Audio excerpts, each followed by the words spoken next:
पाताल में डाल रखा था।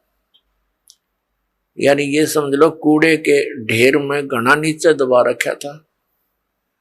अब दास पे कृपा हुई, रजा मालिक कबीर भगवान का साथ दास के साथ है, तो अब ये धन आपके रूबरू हो पाया है। इतने संघर्ष के बाद सन 1994 में दास को परमात्मा ने आदेश दिया था, गुरुदेव ने, दीक्षा उपदेश और सत्संग करने का। और आज सन 2012 हो गया, लगभग 18 वर्ष हो गए संघर्ष करते ने। -0 से भक्ति को ऊपर उभारा है परमात्मा कबीर जी की दया से। बिल्कुल नामो निशान नहीं था, ना भगवान का ना भक्ति का। परमात्मा के लिए तरफ सभी रहे थे। जैसे ये दास पहले हनुमान पुजारी था और मंगलवार का व्रत रखता था। सालासर एक मंदिर है हनुमान जी का, और उसमें इसी बूढ़ी सी मूर्ति रख रखी है। ये भगवान, अब हंसी आती है अपने कर्मों पे। काली सी मूर्ति में बना दी किसी ने, फिर देखा देखी जान लग गए, वहां धक्के खाया करते हम। बता, काल ने ऐसा जुल्म करवा रखा है। तत्व ज्ञान का तो नामो निशान मिटा दिया और कोरी बकवाद समाज में बरवा दी झूठे गुरुओं द्वारा। तो पुण्यात्माओं, या मेर हुई भगवान की। कहीं आप देखा करते 4 ईंटें लगा रखी, उस पर कुत्ते मुत्ते वहीं बैठे, और वहां हम माथा टेकने जाए, और तेरा गजब भैया। कोई वहां से सारा दिन रो कर मर जा, कोई नो कहने वाला नहीं क्यों रो रहा है पत्थर के आगे। तो इसलिए वक्त गुरु की आवश्यकता होती है, और उसके ज्ञान के आधार से भक्ति साधना करने से कल्याण हो जाता है।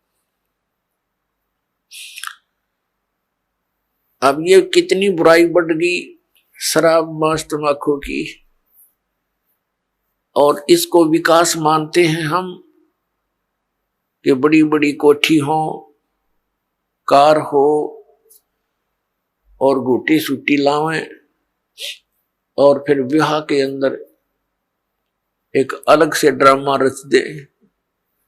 पुण्यात्माओं, ये भक्ति मार्ग में नहीं चलेगा। ठीक है, संसार भक्ति नहीं करता, वो कुछ करो, वो तो इस विद्यालय के वो विद्यार्थी ही नहीं है।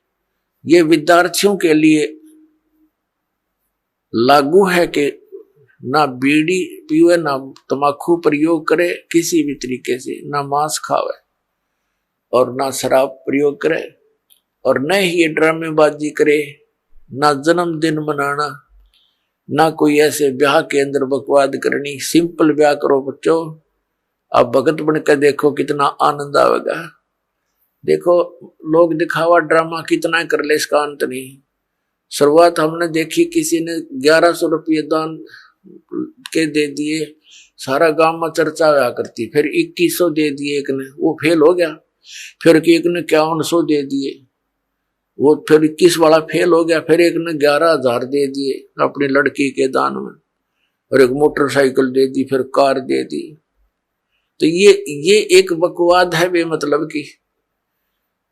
बच्चे को परमात्मा से जोड़ दिया जाए, परमात्मा का नाम लेकर, और ये राम नाम का दहेज बेटी न दे दे, यो सदा साथ देगा। एक टाइम हमने कुछ दे भी दिया बच्चे को, क्या कितने दिन उससे वो गुजारा कर सकती है। और फिर गरीब की बेटी अमीर की बेटी को देखकर मायूस हो जाती है, उसको ना जाने कितना दुख होता है। तो इस तरह की ये बकवादें हमने समाज से खत्म करनी पड़ेंगी, खासकर भगत समाज को तो इसमें अग्रसर होना ही पड़ेगा। इस दास के संघर्ष में आपने सहयोग देना पड़ेगा। ये बिल्कुल गलत है, भक्ति बाधक है। जिसके 2-3 लड़की हो जाती, नींद आराम हो जाती है उस माता पिता की, और लड़की इसी कारण से हमारे लिए बोझ बन गई। एक गौ जैसी आत्मा होती है बेटी की। हमने खूब देखा है, बेटा और बेटी रोटी खा रही है, माता पिता कोई बोलता है बेटे को एक वो काम कर, वैसे भी कहा ये काम करिए, बेटा तो कहेगा को नहीं करता, और बेटी रोटी खा रही होगी ना, खाना छोड़कर उठ कर चल पड़ेगी, उस काम को करके आओगी। अब ये हमें बोझ क्यों बनाई? अपने ड्रामाबाजी से, अपनी बकवादों से, दहेज के कारण। तो इस प्रकार हमने इस हर तरह की जो बुराई हमारे समाज में घर कर गई, इसको भी आपने बहुत गहराई से सोच कर एक मर्यादा मार के उद्देश्य से नहीं कि मैंने कह दिया आपने शुरू कर दिया, नहीं, ये नियम ना समझना, ये आवश्यकता समझना, इस भक्ति मार्ग में बाधक समझना, इन नियमों को तोड़ देना। तो इस प्रकार से हम भक्ति हमारी अधिक होएगी। फिर पुण्यात्मा, हमने परमात्मा पाने के लिए जो भी कुछ आदेश होता है गुरु जी का, वो करना ही चाहिए, क्योंकि गुरुदेव को मालूम होता है, वो मास्टर होता है इस मार्ग का। और विद्यार्थी, और जैसे डॉक्टर के पास जाता है मरीज, तो सही डॉक्टर होगा तो वो काटे की बात करा करे और सही दवाई देगा, उसमें जो भी मर्यादा यानी परहेज बताए जा, तो उस रोगी को आजीवन करने पड़ते हैं, तभी वो सफल होता है, रोग नाश होता। तो हमारे जन्म मृत्यु का दीर्घ रोग लगा हुआ है, इसका नाश इस दास के बताए मार्ग से होगा।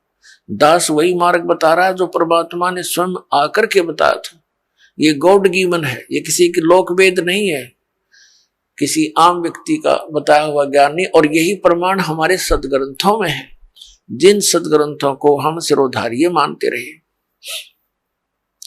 तो फिर भक्ति में देर नहीं लगेगी, आपको विश्वास होने में देरी हो रही है, और कि ये दास जो भक्ति बता रहा है वो सही है, श्रेष्ठ है, शास्त्र अनुकूल है।